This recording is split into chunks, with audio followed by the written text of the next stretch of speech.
Salut, ici Naomi et Daniela. Bienvenue sur la saison 1 de notre podcast On Trip Nature. Dans chaque épisode, avec nos invités, on se penche sur les solutions pour transformer notre façon de voyager et encourager des pratiques régénératrices. Comment le tourisme peut être au service des communautés et de la planète? Alors, rejoignez-nous dans cette incroyable aventure vers un tourisme à impact positif. En attendant le prochain épisode, tripons sur les réseaux. Bonne écoute. Bienvenue à tous dans ce nouvel épisode de notre micro-série sur les hébergements innovants et responsables. Aujourd'hui, nous plongeons dans un univers où les maisons deviennent des acteurs de régénération planétaire. Ça semble incroyable, n'est-ce pas? Eh bien, c'est une réalité. Et pour nous guider à travers ce voyage incroyable, nous avons l'honneur d'accueillir Francis Gendron, fondateur, formateur et conférencier chez Solutions ERA. Solutions ERA, c'est l'apprentissage, l'inspiration et la conception de maisons écologiques qui régénèrent la planète. Francis va nous dévoiler comment cela devient possible. Mais Solutions ERA ne se limite pas à la construction écologique. C'est aussi la création d'une société éthique, résiliente et abondante. Ils inspirent une communauté grandissante au Québec et en France à maximiser son impact positif sur la planète. Alors installez-vous confortablement et plongez avec nous dans cette conversation fascinante.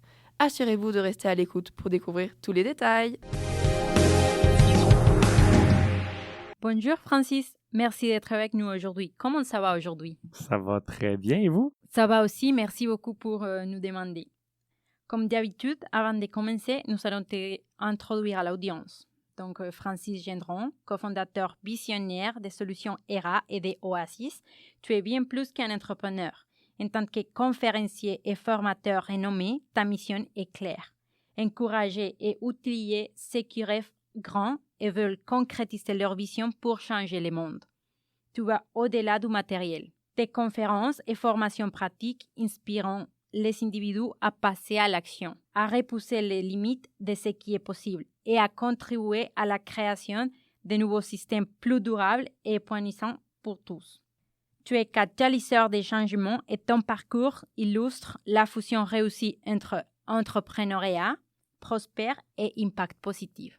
Pour commencer, il faut déjà comprendre ce qui ne va pas avec nos logements actuels. Est-ce que tu pourras nous résumer quels sont les problèmes de nos constructions actuelles? De manière plus générale, c'est-à-dire les bâtiments, que ce soit pour vivre à l'intérieur ou pour le tourisme ou dans toutes les utilisations, c'est un petit peu la même chose.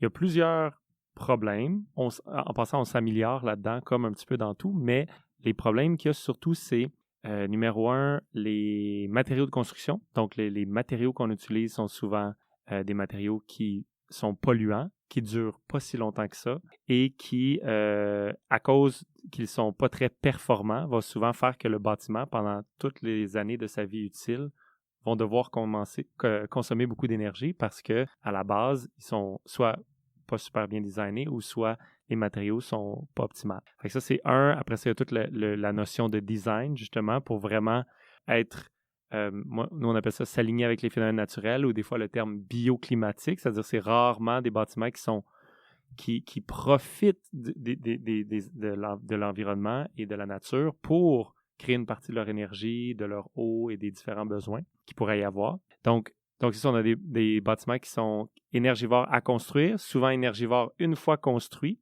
et parfois plus ou moins bien designés également.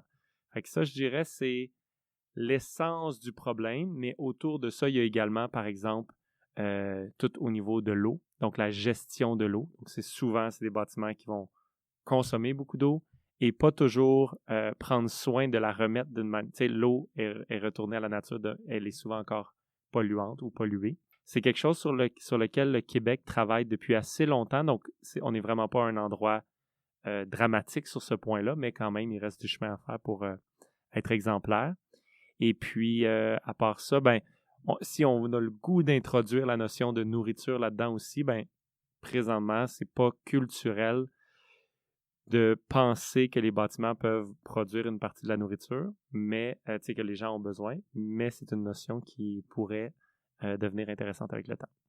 Tu nous as parlé de ces trois problèmes que tu as trouvés et de cette façon, j'aimerais savoir pourquoi devrions-nous changer notre manière de construire ce type de logement? Pourquoi? En fait, c'est que la situation mondiale change rapidement. L'intérêt pour la population et l'intérêt pour tous, incluant les futures générations, est de plus en plus grand pour réduire notre impact et voire même oser aspirer à régénérer, c'est-à-dire rendre les choses encore mieux ou peut-être même au minimum contribuer à réparer certaines erreurs du passé et tout ça. Fait que je pense que c'est ça, en fait. C'est juste comme avant, il y avait moins de conscience des problèmes. Et en partie parce que les problèmes étaient moins grands et en partie aussi parce que, tu sais, quand tu as une immense planète puis que tu as peu de gens dessus, ça peut fonctionner jusqu'à un certain moment. Mais là, la constatation est que ça ne fonctionnera pas ainsi très, très longtemps encore. Donc, de là l'importance d'apporter des changements. Si je ne me trompe pas, à travers ta propre histoire personnelle, tu as ressenti ces besoins, c'est ça? Ressenti le besoin de changer les choses. Effectivement, moi, ça a été à travers l'inspiration, c'est-à-dire que j'avais entendu parler des problèmes, bien sûr, mais je voyais pas nécessairement de solution, ou du moins, c'était pas clair. Puis c'était surtout pas clair en quoi moi je pourrais faire quelque chose. Et puis, à un moment donné, j'ai écouté un film qui s'appelle The Garbage Warrior, le guerrier des poubelles, qui est gratuit sur YouTube d'ailleurs. Et dans ce film-là, il parle d'un homme qui a créé un type d'habitation qui n'est pas parfait, mais qui, pour son climat, aidait à résoudre beaucoup des problèmes, de ces problèmes-là. Et puis, j'ai été très inspiré par ça. J'ai décidé d'aller étudier là-bas. Puis à travers ces années-là, j'ai vraiment découvert qu'il y avait des solutions possible et que même si c'était une direction, à cette époque-là, on n'avait pas l'impression que la société en général s'en allait dans cette direction-là, mais là, je vois, et on le voit dans certains pays, entre autres en France, qui sont en avance sur nous sur ces points-là, que ça s'en vient plus vite qu'on pense. Ton projet a paru un petit peu fou quand on a regardé ton site web et qu'on a eu du coup l'entretien ensemble, mais tu as réussi à en faire quand même une réalité. Et peux-tu nous expliquer en quoi consiste alors une maison qui régénère la planète? Comment ça marche? Fait que là, on va parler, mettons, de l'Oasis Eastman, qui est un exemple. T'sais, on a eu la chance de pouvoir faire un projet un peu fou, effectivement, parce que le problème pour faire des bâtiments comme ça n'est plus technique. C'est-à-dire que c'est réalisable techniquement. Le problème qui reste, c'est l'aspect financier pour que ce soit accessible, abordable, faisable, financièrement. Et nous, on voulait faire un projet qui était comme innovant, c'est-à-dire, mettons, un peu le bâtiment du futur, mais le construire maintenant. Et pour faire ça, on a eu une chance exceptionnelle. En fait, on se lançait dans le projet sans avoir, juste en espérant, en croisant les doigts, puis en espérant trouver une manière que ça allait pouvoir fonctionner. Et on a eu l'énorme défi que la COVID est arrivée pendant qu'on construisait. Et puis, au fur et à mesure qu'on construisait, ça devenait de plus en plus cher. Là, probablement que vous avez entendu parler des augmentations de coûts drastiques dans le bâtiment. Mais avec ça est venue une chose merveilleuse qui est que le gouvernement s'est rendu compte qu'il y avait un gros problème et a choisi d'encourager le développement du tourisme parce que le tourisme était fortement touché par la situation dans le sens plein de compagnies s'en allaient vers soit la faillite ou en tout cas des grandes difficultés financières. Et ont décidé de relancer le tourisme, mais tant qu'à le relancer, de le faire de manière écologique. Fait qu'on a eu la chance d'avoir une belle subvention qui nous a permis de vraiment créer un bâtiment exemplaire. Puis exemplaire, ça veut dire quoi? Ben, sur les différents aspects qu'on parlait, ben, on a vraiment eu la chance de choisir ce qui se fait de mieux en termes de matériaux. Puis au Québec, présentement, pour la structure, c'est le bois, mais du bois FSC, c'est-à-dire du bois qui a été fait coupé de manière responsable, c'est-à-dire on ne coupe pas à blanc tout, etc., etc. Et le chanvre, qui est vraiment un matériau absolument extraordinaire, puis qui maintenant pousse au Québec. Avant, il fallait l'importer de France, justement, ou d'Europe. Mais maintenant, pousse au Québec, transformé au Québec. Et c'est un matériau qui permet de construire des maisons carbo-positives, parce que c'est un des matériaux qui absorbe le plus de CO2 lorsqu'il pousse, puis puisqu'on le coupe à chaque année, contrairement à un arbre, par exemple, ben, l'année suivante, il repousse, réabsorbe énormément de CO2, et nous, on le coupe et on le met dans les murs de la maison qui vont le garder là pour très longtemps, voire des centaines d'années, potentiellement. Fait que c'est vraiment un matériau super. Puis c'est un des seuls matériaux aussi qu'on peut faire pousser de manière biologique en monoculture facilement. Fait que c'est juste des exemples de matériaux, mais dans le fond, on pouvait choisir des matériaux qui étaient vraiment, au lieu de consommer énormément, qui allaient être très bien isolés, donc qui allaient faire que le bâtiment allait consommer peu d'énergie par la suite, mais aussi qui allaient littéralement aider les changements climatiques de par le fait qu'on allait les utiliser. Et ça, c'est une des notions. Ensuite, autonomie, en fait, Le bon terme, c'est net zéro en énergie, contrairement à l'autonomie, parce qu'on est connecté à Hydro-Québec, mais on a assez de panneaux solaires pour produire toute l'énergie qu'on a besoin sur une année. Mais au Québec, l'hiver est long et il y a peu de soleil. Donc, en été, on produit trop d'énergie que l'on revend à Hydro-Québec. Et en hiver, on produit pas assez d'énergie, mais là, nos crédits qu'on a parce qu'on en a revendu à Hydro-Québec reviennent. Fait que sur une année, on consomme la quantité d'énergie qu'on produit nous-mêmes, mais en échange avec Hydro-Québec, qui, je crois, est la bonne manière de faire, en tout cas pour le Québec, parce que l'avantage de l'hydroélectricité, c'est que l'hydroélectricité, c'est comme des barrages, c'est comme une énorme batterie. Fait que chaque fois qu'il fait soleil, tu n'en as pas besoin. Fait que tu peux faire recharger les barrages. Et quand il ne fait pas soleil, ben là, tu utilises l'énergie des batteries qui sont l'hydroélectricité. Fait que c'est vraiment excellent comme ça. Et on a eu la chance d'expérimenter avec une meilleure manière de gérer l'eau, donc des appareils à bas débit, donc on consomme beaucoup moins d'eau. Mais aussi, une fois que l'eau est utilisée, on en prend vraiment bien soin avant de la retourner à la nature. On collecte l'eau de pluie pour gérer tous les arrosages. On en a très peu besoin d'arrosage à l'extérieur du bâtiment parce que on a utilisé des méthodes de permaculture, entre autres, pour en avoir besoin le moins possible. Mais aussi pour à l'intérieur de la serre, parce qu'il y a une serre adjacente au bâtiment qui permet de produire de la nourriture pour le restaurant de l'hôtel qui est là, du Spa Eastman. Donc, on peut utiliser l'eau de pluie pour ça. Et plusieurs autres exemples qu'il y a, là, mais grossièrement, ça, c'est plusieurs des éléments qui font une différence là, importante.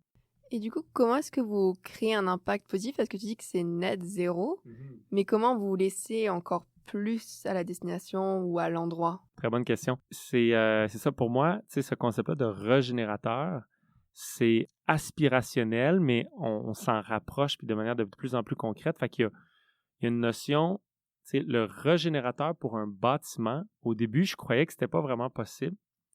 Puis après ça, je vais vous montrer l'exemple qui m'a vraiment inspiré parce qu'il est plus marquant que ce qui est facile de faire au Québec. Quand je suis allé étudier les bâtiments écologiques, le type de bâtiment que j'ai étudié, ça s'appelle les Earthships. Dans le fond, c'est un type de bâtiment, les vaisseaux terrestres, la traduction française qui est vraiment mauvaise, mais le terme, c'est Earthship.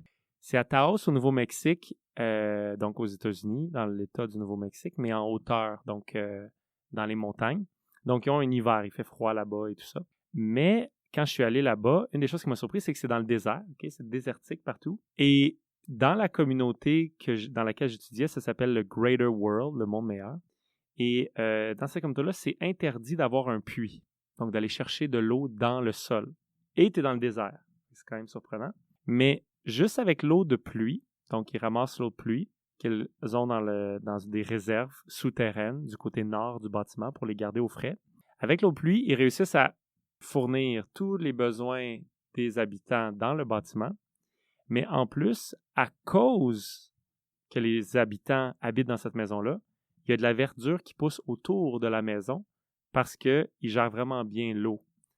Puis, c'est encore plus marquant là parce que tu pars d'un espace qui n'a pas de verdure, puis là, tu en rajoutes. Fait que c'est comme, tu sais, tu le regardes sur des images satellites ou quand tu vas visiter, puis tu es comme, wow, il y a une tache de verdure, puis d'arbres, puis de trucs à cause qu'il y a des humains qui vivent là. S'il n'y a pas d'humains, il n'y a rien, c'est le désert. Fait que c'est plus marquant encore. Tandis que quand on est dans une forêt du Québec où la forêt est déjà belle et magnifique, tu pourrais avoir l'impression que c'est moins régénérateur, mais je crois qu'il y a une notion de... C'est drôle, je repensais à ça en m'en venant ici. Puis, est-ce que vous avez vu le film Le Roi Lion? Bien sûr. Bon, tout le monde a vu le film de Roi Lion, puis je réalisais pas jusqu'à quel point c'est profond, ce film-là, en fait, lorsque le père enseigne à Simbad le cycle de la vie. Puis là, Simbad, il demande... Ouais, mais pourquoi les lions mangent les gazelles de bord? Si on est supposé protéger la vie puis promouvoir la vie, pourquoi est-ce qu'on les mange?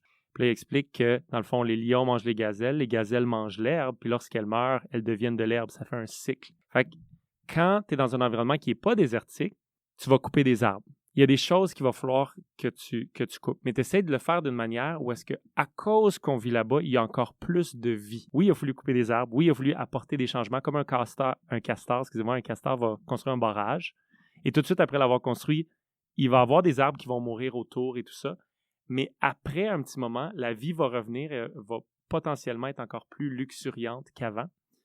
Puis c'est dans ce sens-là où est-ce qu'il y a moyen de construire le bâtiment, mais vu qu'on prend vraiment soin de l'espace autour, il y a plus d'oiseaux qu'avant qui vont venir. il y a plus d'animaux qu'avant qui vont venir. Et les matériaux qu'on a utilisés sont des matériaux qui, dans le cadre des changements climatiques, vont avoir aidé à capter du carbone au lieu d'en créer davantage. Donc, c'est des notions comme ça. Puis, les bâtiments, on pourrait aller jusqu'à produire plus d'énergie, okay, pour être dans le régénérateur, mettons, plus d'énergie qu'on en a besoin. Mais en vrai, si chaque bâtiment prend soin de lui-même, on est déjà comme, il n'y aurait pas besoin de produire plus d'énergie. En fait, avec tes bâtiments, tu crées du coup des espaces pour que la vie prospère, tout simplement. Exactement. Incluant donc la vie humaine. OK, donc, tu sais, avant, dans la forêt, les humains, ils pouvaient aller prendre une marche, mais ils n'auraient pas pu vivre là, tu sais. Là, on a créé un lieu dans lequel les humains peuvent aller vivre, se régénérer eux-mêmes, parce qu'il y a toute une notion, tu sais, régénération pour la nature, mais aussi pour les humains, donc les inspirer, qualité d'air exceptionnelle dans le bâtiment, qualité d'eau exceptionnelle, un lieu qui fait que tu peux régénérer ton corps, ou est-ce parce que le Spaceman, il y a toute la notion de santé, donc l'alimentation, bio, etc., etc. Et les saunas infrarouges à l'intérieur, le chaud, le froid, bon, il y a toutes ces notions-là à l'intérieur. Mais en plus de régénérer l'humain qu'avant, il aurait pu aller prendre une marche en forêt, mais là, il peut y habiter, ben il n'y a pas moins d'animaux qui vont pouvoir venir, il n'y a pas moins... Mais le décor a changé, on est d'accord là-dessus. Mais pour moi, on fait partie... Tu sais, pour moi, les humains sont un des animaux, comme le castor. Si on n'est pas en train de tout détruire puis de faire qu'il y a juste nous qui habitons là, tu sais, tout bétonné partout, il y a moyen de le faire avec attention pour que ce soit positif pour tous là. Par exemple, avec le chanvre, tu sais, il y a certaines choses que si tu le fais en monoculture constamment puis constamment avec des engrais, le sol s'appauvrit alors qu'il y a moyen de faire de la culture bio qui, au contraire, nourrit le sol à travers le temps, un petit peu comme une forêt le ferait également. Donc au final, c'est repenser quelque part le système et nos modes de vie pour être en harmonie au final avec la nature, la biodiversité et aussi créer des communautés plus éthiques et plus responsables.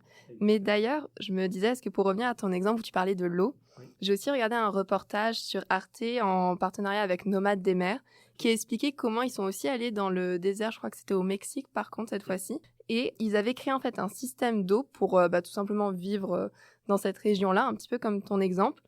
Et en fait, ils avaient fait tout un système du coup qui récupérait, je crois, l'eau de la mer qu'ils avaient réussi à désaliniser grâce à des sortes de panneaux solaires qu'ils avaient créés avec de la low-tech. Et après, avec cette eau, ils l'avaient du coup alimenté tout un réseau fermé d'eau. Du coup, ils faisaient tout avec ce réseau. En fait, c'est les plantes qu'ils faisaient pousser pour se nourrir, filtraient l'eau et donnaient du coup des nutriments et des minéraux. Et à l'issue de ça, du coup, après, ils buvaient l'eau juste après les plantes.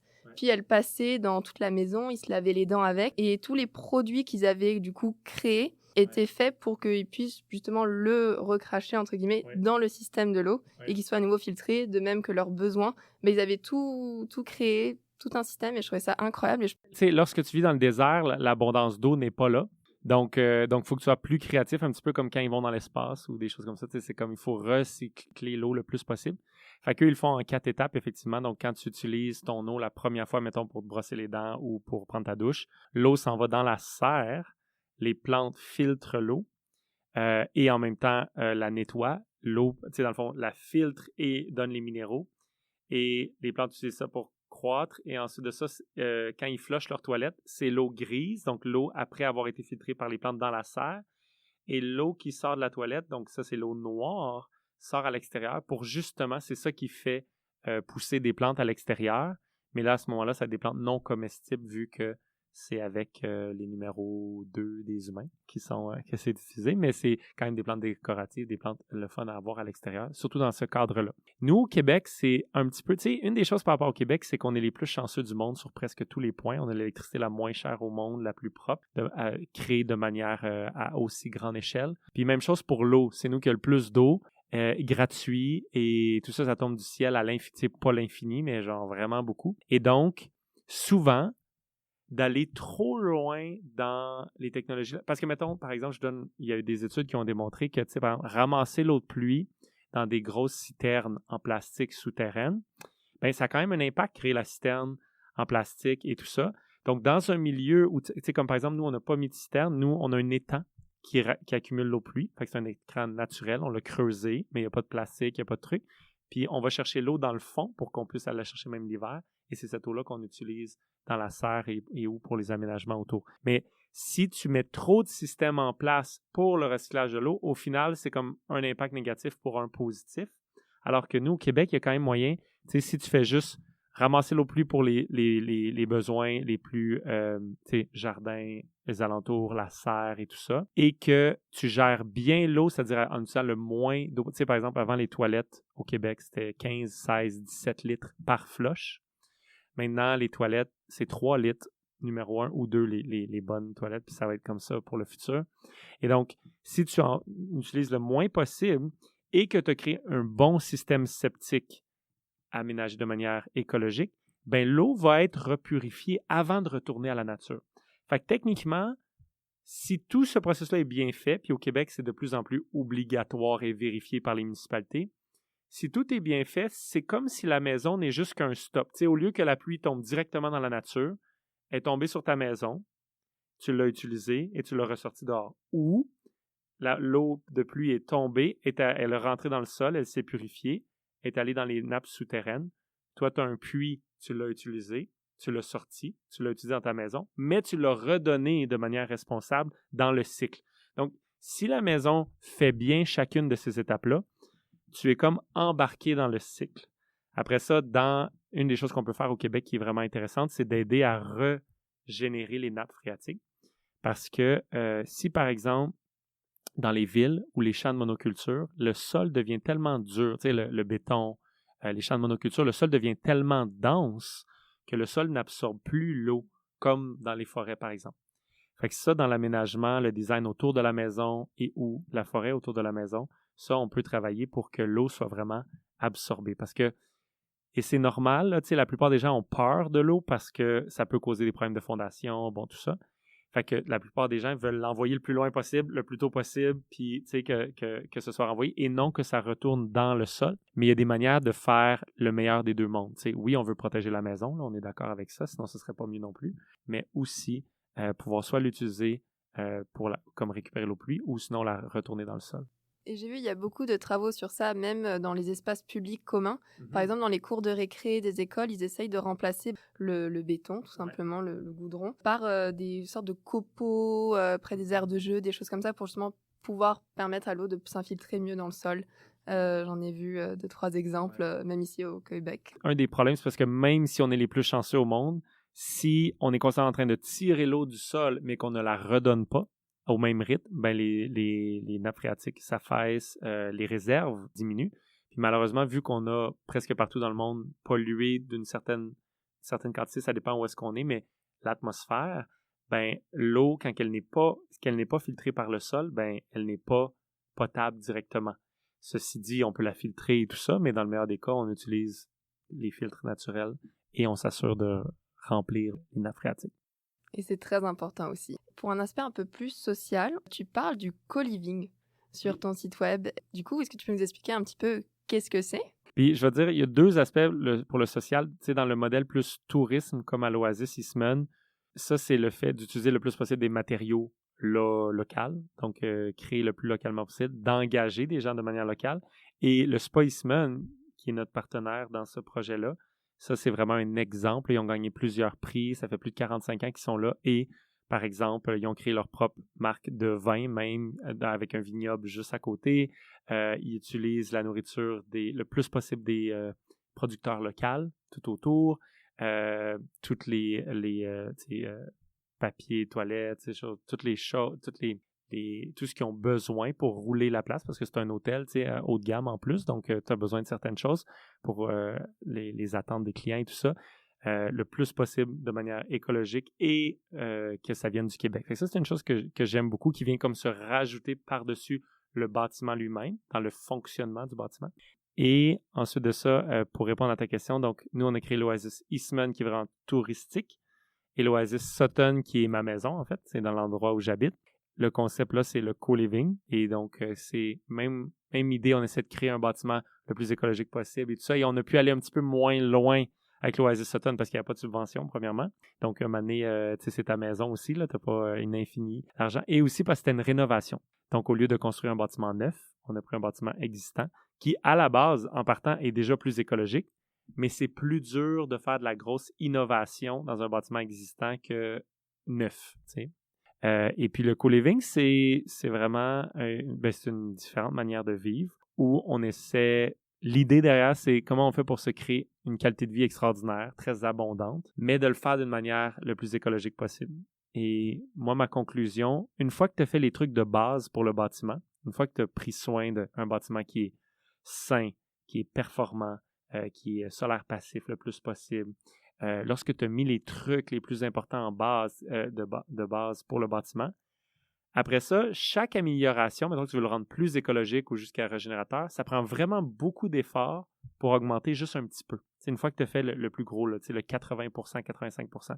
Donc, ce que je me rendais compte, c'est le problème rendu là, c'est plus ça. C'est s'il y a un humain par maison, ben il y a un moment donné où ça marche pas quand même. Même aussi hot soit le bâtiment. C'est sûr si on est dans le 120%, là, le super régénérateur, ce serait pas si pire, mais ça prend quand même des ressources pour le construire et tout ça. Fait qu'on s'est dit, ben si on réussit à prendre une maison qui avait juste 2 personnes qui vivaient dedans, mais nous, on vit à 6, 8, 10 dedans, mais qu'on réussit à le faire d'une manière qui est vraiment harmonieuse, qu'on a du fun, ça l'augmente notre qualité de vie, ben on va être gagnant surtout. Fait que des choses comme, ben il y a le bâtiment, qu'on utilise juste un petit peu plus d'énergie puis un petit peu plus d'eau, mais pour beaucoup plus de gens. Fait que ça, c'est vraiment efficace. Ensuite de ça, on partage voiture électrique. Fait que ça, c'est super aussi. Et on a une cuisinière sur les lieux qui fait de la nourriture bio, locale, zéro déchet.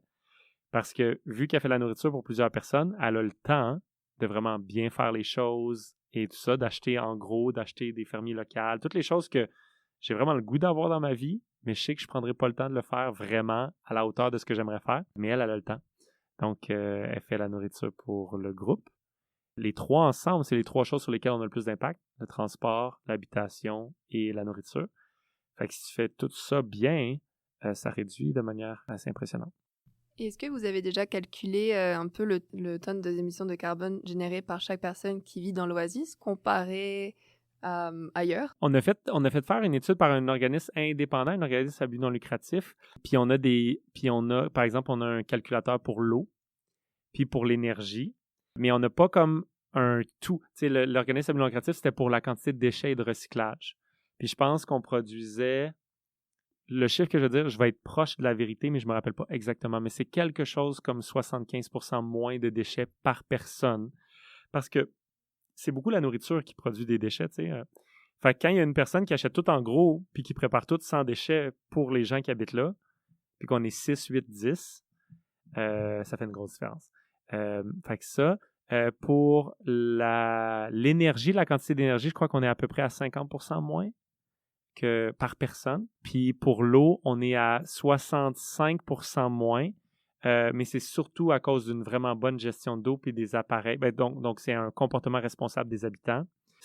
On ne se fait pas chacun toute la cuisine. Fait que ça veut dire qu'il y a moins d'eau qui est produite par personne. Et c'est surtout les appareils. Donc, on a seulement des toilettes 3 litres. Puis on a seulement des pommeaux de douche 6-7 litres par minute. Ce qui est 2 fois moins qu'une douche normale. Fait que bon, tu additionnes ces choses-là par le nombre de personnes, puis c'est une économie assez intéressante. Donc, à la fin, vous créez des communautés lui-même, donc des familles. C'est comme se créer une famille. Tu sais, j'aime ça dire, les gens, souvent, ils me disent hey, ça doit être difficile vivre avec d'autres gens. Puis ce qui est drôle, c'est que, tu sais, la plupart des gens ont vécu ou vivent en famille, mais c'est beaucoup plus difficile vivre en famille parce que si, par exemple, tu as des enfants, bien, les enfants, tu les as désirés, probablement, mais tu n'as pas choisi qui s'en venait. Ni son attitude, ni quoi que ce soit. Puis à travers les âges, j'ai vu toutes sortes de phases et tout ça.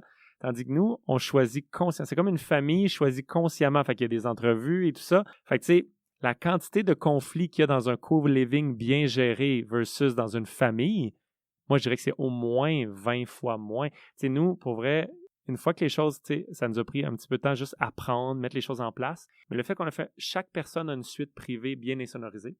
Puis on partage des espaces communs. Puis chaque espace commun a une intention. Tu sais, par exemple, le café, salon café, c'est un endroit où on parle. Fait que tu peux pas imposer le silence. Tu peux, on a un collier qui veut dire, le collier veut dire, je vous adore, mais j'ai pas envie de vous parler aujourd'hui. Ça, on respecte ça. Il y a des gens qu'aujourd'hui, ça ne te tente pas de parler à du monde, mais tu as quand même le goût d'aller dans le café ou d'aller à la cuisine de quand même. Cool, pas de problème.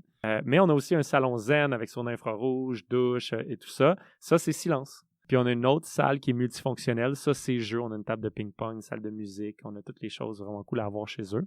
Et il y a un contexte puis des heures. Puis une fois qu'on a mis ça, pour vrai, on a réduit, puis avoir une cuisinière à la maison, fait qu'il n'y a pas les conflits de nourriture, de ménage, de tout ça. Fait que je crois qu'on a réduit de peut-être 99% les conflits potentiels. Puis après ça, il y a l'aspect humain, mais ça, c'est comme n'importe quoi, là, quand tu travailles avec des gens, n'importe quoi qui a une relation avec des humains. Mais même à ça, il n'y en a pas vraiment, tu sais. Puis nous, une dernière chose qu'on a rajoutée, c'est que pour faciliter le tout, nous, on se parle jamais de problèmes ou de logistique ou de quoi que ce soit dans la semaine. Mais un soir semaine, on est ensemble, on réserve notre lundi soir, par exemple. Puis on a une première heure, on fait un tour qui est comme juste un check-in. C'est comme chacun a 5 minutes pour dire qu'est-ce qui s'est passé dans sa vie, tout ça. Parce que même en co-living, c'est surprenant comment tu les vois pas si souvent. Parce qu'on est tous des gens occupés, on est des entrepreneurs, on est ci, on est ça. Fait qu'on se voit pas si souvent que ça, tu sais.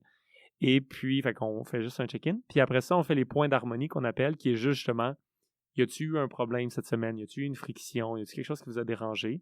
On le nomme, on le règle, puis comme ça, on a pu. C'est un peu comme la coloc parfaite.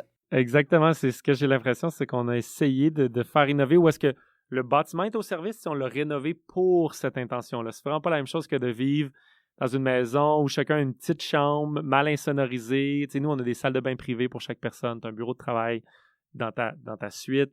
Fait que c'est sûr que c'est un petit peu plus haut de gamme, mais ça résout les problèmes. Et je pense aussi que ça ressemble un peu à la théorie de la régénération, parce que c'est justement la transformation de l'être humain. Et si on regarde cet exemple, on peut voir comment vous avez trouvé des espaces pour connecter vraiment avec votre cœur, votre âme. Donc, ça change tout, je pense. Absolument. Puis je pense que justement, sur le point de vue social, c'est une solution très intéressante du point de vue environnemental, mais moi, j'ai de plus en plus confiance qu'on va le régler, le problème des changements climatiques. Tu sais, je vois le monde qui change, les règles qui changent, les compagnies qui innovent. Je crois qu'on va le régler. Mais le problème social, c'est-à-dire la solitude et plein d'autres choses autour de le télétravail, les gens qui, c'est juste, ils rencontrent des humains seulement à travers des écrans ou presque. Je crois que c'est important de l'adresser aussi. Et puis, à une certaine époque, je dis pas que c'était mieux, mais des familles, c'était 10 enfants, 8 enfants, 5 enfants, 3 enfants. Puis là, il y a de plus en plus de gens qui soit choisissent de vivre seuls, ou soit, tu sais, ils ont eu leurs enfants à 20 ans, puis à 40 ans, ben les enfants sont partis. Fait qu'ils restent de 40 à 90 ans à vivre sans leurs enfants dans le day-to-day, à tous les jours, au quotidien. Fait que moi, je crois que c'est pertinent de recréer des familles. C'est comme des familles conscientes là, qu'on se choisit.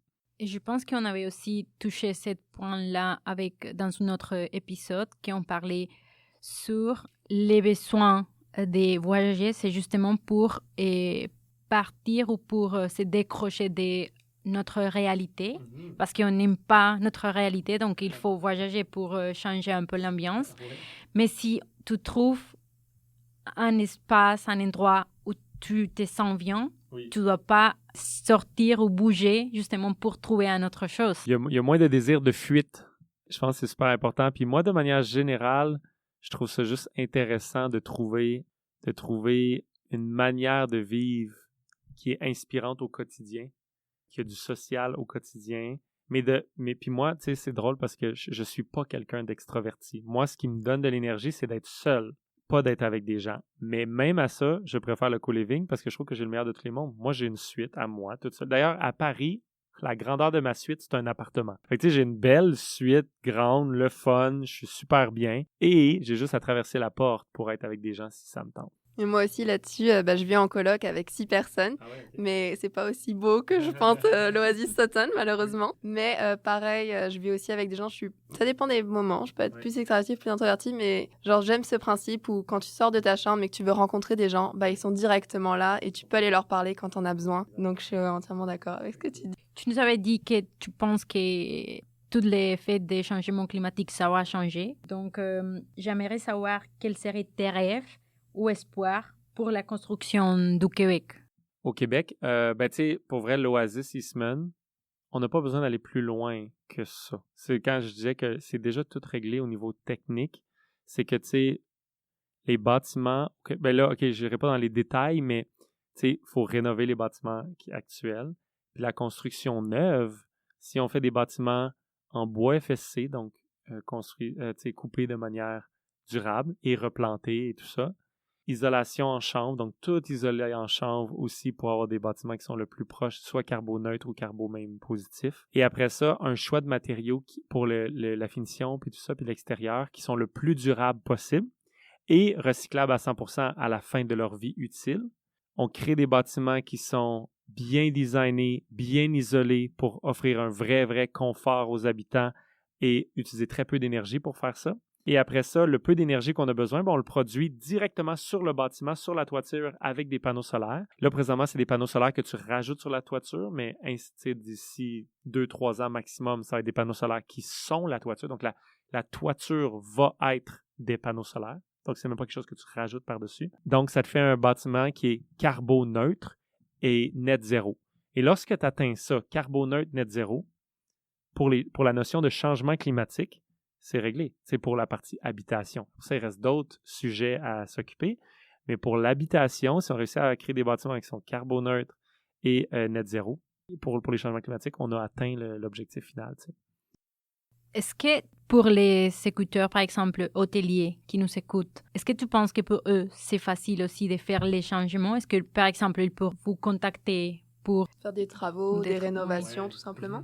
Bien, nous, notre compagnie, c'est pas une compagnie on construit seulement nos propres bâtiments. On n'est pas comme une compagnie de construction qui fait, mettons, des projets pour d'autres gens.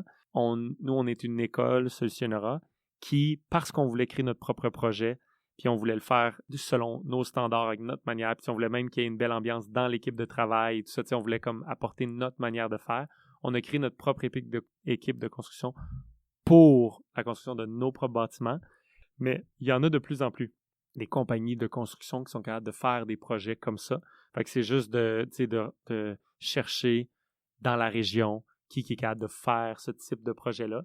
Mais, après avoir vu ce que le gouvernement a fait, c'est des grosses subventions. C'était pas des prêts qui faisait le gouvernement, c'était des subventions de plusieurs millions de dollars pour créer des bâtiments hôteliers écologiques. Et donc, je crois que, quand le gouvernement fait ça, c'est un message clair à l'industrie.